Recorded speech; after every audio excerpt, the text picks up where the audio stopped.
Attorney, what will it take for this Congress to finally pass an enabling law that is explicitly already there in the 1987 Constitution na pinagbabawal po ang political dynasty, that once and for all, finally, 38 years later or maybe 39 years later, ay matigil na po itong political dynasties? What will it Well, take?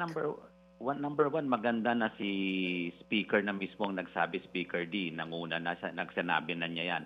But I think what is best and what I think would be a legacy and a turning point to really give the President credibility and consistency in his fight against corruption, isama na niya ito sa certified bills niya.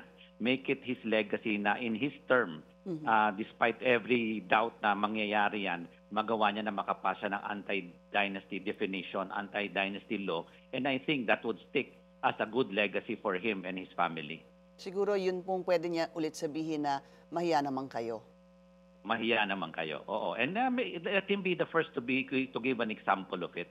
And wala namang masama na to have a definition. If you really want to serve the country, there are other ways to serve the country. Not all family members has to be in Congress or in the local government, etc. After all, etc. it's not a family business.